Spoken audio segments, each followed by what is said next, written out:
میں مشاہد حسین سعید صاحب ہمارے ساتھ موجود ہیں، ماہر ہیں بین الاقوامی امور کے. بہت شکریہ مشاہد صاحب ہمیں جوائن کرنے کے لیے. بہت ڈیولپمنٹ ہوئی ہے اس وقت. اگر ہم دیکھیں گلوبل فرنٹ میں کافی یہ ہنگامہ خیز ہفتہ رہا ہے.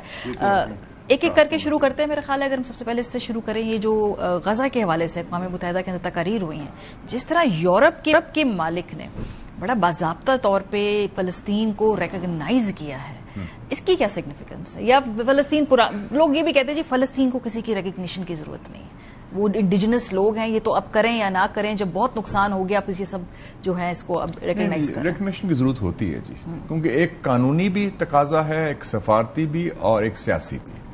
ایک اصول موقف طے ہو گیا کہ یہ ریاست اس کا حق ہے بنانے کا، جو کہ ابھی بنی نہیں، اور لیکن اس کا قانونی جواز بھی ہے اور سیاسی جواز بھی ہے، کیونکہ حق خود ارادیت سے وہ محروم ہے.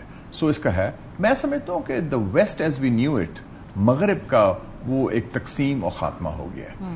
پہلی دفعہ ویسٹ جو ہے، یورپینز، انہوں نے امریکہ سے علیحدگی کی ہے، اسرائیل سے علیحدگی کی on the very core issue of Palestine, اور یکے بعد دیگری. میرا خیال شاید وہ تلافی بھی کر رہے ہیں گناہوں میں، یہ خود شریک تھے مغربی ممالک، برطانیہ بھی، فرانس بھی، تو شاید اس کی توبہ کر رہی ہیں. لیکن جو بھی دے رہا ہے درست ہے. تو میں سمجھتا ہوں this is a welcome development for the Palestine cause. حالانکہ زیادتی امریکہ نے یہ کی کہ ایک طرف تو کہتا ہے حماس دہشت گرد ہے، جو پیلسٹین اتھارٹی ان کو ویزے ہی نہیں دیے محمود عباس صاحب کو، اور جو ان کے رمالہ سے آنا تھا، تو وہ بھی ایک زیادتی، ان کی آواز نہیں ہو سکی. لیکن اچھی بات ہے کہ ہم جیسے ممالک، انڈونیشیا، اردوغان صاحب، اور ان کی ترجمانی کی.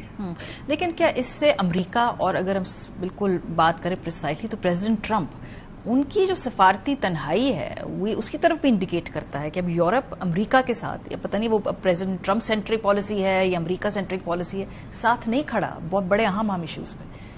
میرے خیال میں 2-3 ایشوز پہ ایسے نہیں کھڑا ساتھ. یوکرین پر بھی علیحدگی ہوئی ان کی، فلسطین پر بھی ہوئی، اور بنیادی بات یہ ہے کہ جو مسلم 7 ممالک کی میٹنگ بھی ہوئی ہے پریزیڈنٹ ٹرمپ سے. تو اگر ایک لائن کہتے ہیں، لائن ان دا سینڈ، ریڈ لائن ہم ڈرا کر دیں مسلمان ملک مل کے، جس میں ہماری اقتصادی قوت بھی ہے اور سیاسی قوت بھی کچھ حد تک ہے، لیکن فوجی قوت تو ہے at least Pakistan, Turkey, Indonesia کی، تو it can make a big difference. خاص طور پہ ایک ہی ایشو ہے کہ جینوسائڈ کا خاتمہ، اور اسرائیل کے جو عزائم ہیں کہ کوئی ریاست نہ ہو اور ہم قبضہ کریں گے غزہ پر بھی اور ویسٹ بینک پر، وہ نامنظور ہے، وہ ریڈ لائن ہے ہمارے لیے، اور اس سے ہمارے تعلقات متاثر ہو سکتے ہیں امریکہ کے ساتھ بھی. لیکن اس وقت ہم یہ دیکھ رہے ہیں کہ ایک طرف یورپ کھڑا ہے، اس نے باقاعدہ طور پہ جس طرح سے سٹینڈ لیا فلسطین کے اوپر، مسلم ممالک نے بھی جہاں تک سٹینڈ ہے وہ زبانی نہیں، مسلم ممالک کا مزہ نہیں ہے، زبانی نہیں، میرے خیال میں جو ہو سکتا تھا وہ نہیں کیا. میں تو سمجھتا ہوں کہ مغربی رائے عامہ نے کمال کر دی ہے.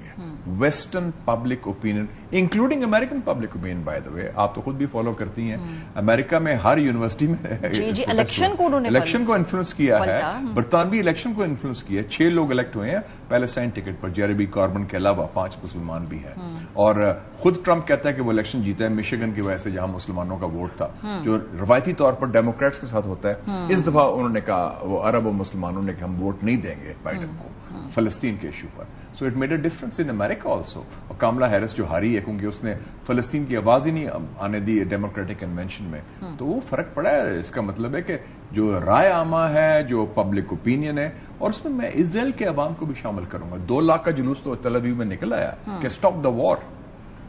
نیتن یاہو تو وار کرمنل ہے، وہ ان پاپولر آدمی ہے، اور ویسے بھی اس کے خلاف کرپشن چارجز ہیں، لیکن رائے عامہ تو ہے نا، لوگ ایک ضمیر بھی جاگ رہا ہے، ان کا بات کر رہے ہیں. لندن ہو، میڈرڈ ہو، برلن ہو، پیرس ہو، سڈنی ہو، آسٹریلیا. بلکہ مسلمان ممالک کی سڑکیں ویسٹ کی سڑکوں کے مقابلے میں ہمیں سنسان نظر آئی. ناٹ ایٹ آل، بالکل شرمندگی آئے گی، چاہے عراق وار ہو یا کوئی اس طرح کی وار ہو. عراق وار میں تو ان کی حکومتوں نے کمال کر دی تھی. سڈنی میں اگر آپ کے نکل رہا ہے وہاں پہ، لیکن کسی عرب ملک کے کسی بڑے شہر اتنا بڑا نہیں ہوا، انہوں نے الاؤ ہی نہیں کیا. اور ویسے بھی میرے خیال میں عوام سے ویسے ہی خوف ہے لوگ، یہ حکمران جو اتنے بھی اس قسم کے ہیں، ایک افسوسناک پہلو ہے، اور یہ ہمیں حقیقت تسلیم کرنی پڑے گی. اس کا مطلب ہے کہ فلسطین ایشو انسانیت کا ایشو ہے، ٹھیک بات، مذہب سے بالا تر، اور it's not political any more, at least عوام کے لیے کہ زیادتی ہو رہی ہے، ظلم ہو رہا ہے، جینوسائڈ ہو رہا ہے، ہولوکاسٹ ہو رہا ہے، اور قتل عام ہو رہا ہے. تو یہ تو تسلیم ہو گیا نا جی، آل اوور دا ورلڈ.